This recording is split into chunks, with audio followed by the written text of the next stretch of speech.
Assalamualaikum and good day.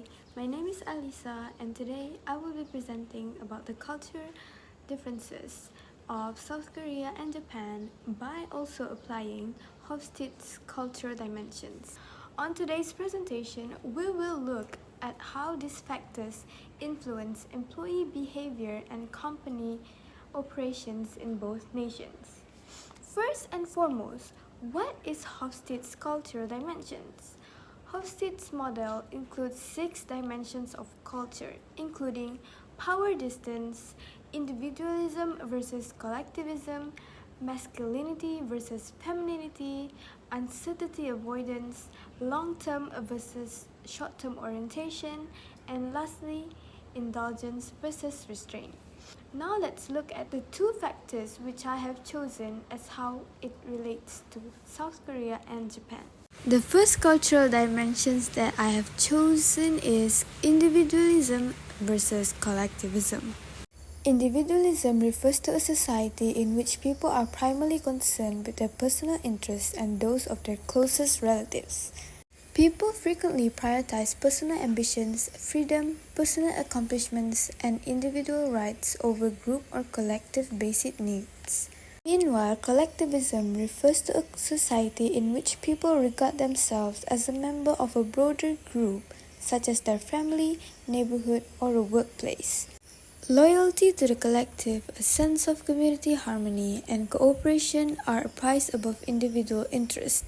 It is critical to achieve group agreement and comply to social standards.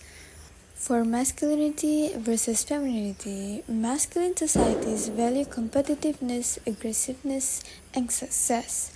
Success is defined in material terms with a significant emphasis on individual performance. Ambition, assertiveness, material achievement, and the drive to succeed are among the values that are valued highly. Men are typically supposed to be harsh and assertive, whereas women may play more nurturing roles in society. Meanwhile, for femininity, feminine societies place a higher importance on relationships, quality of life, and caring for others. Cooperation, modesty, and compassion are encouraged. The emphasis is on quality of life, work-life balance, and care for the weak, rather than achievement.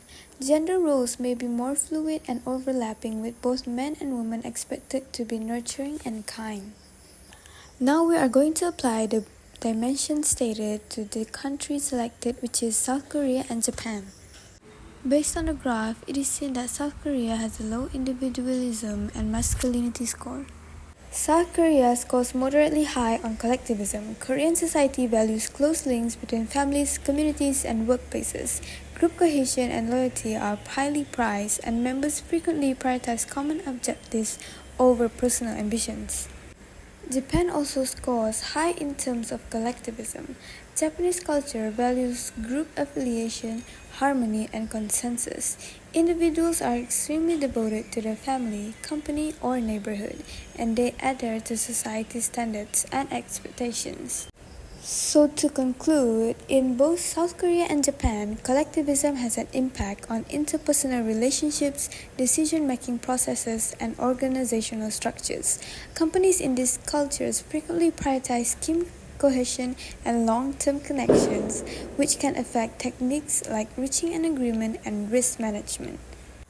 For masculinity and femininity, South Korea got a score of 39, which is moderate, because work-life balance is often valued in South Korea, where modesty, cooperation, and quality of life are valued more highly than competitiveness.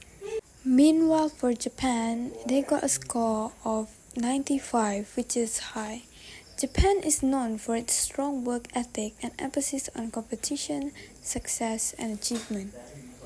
In comparison, Japan is more competitive and success-oriented, reflecting high masculinity, while South Korea, while also valuing success, places a strong emphasis on cooperation and quality of life, indicative of a more balanced or feminine approach.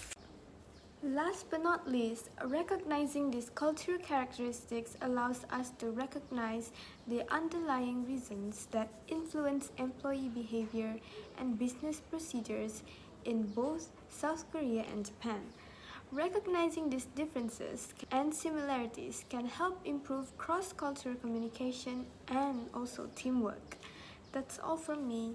Thank you.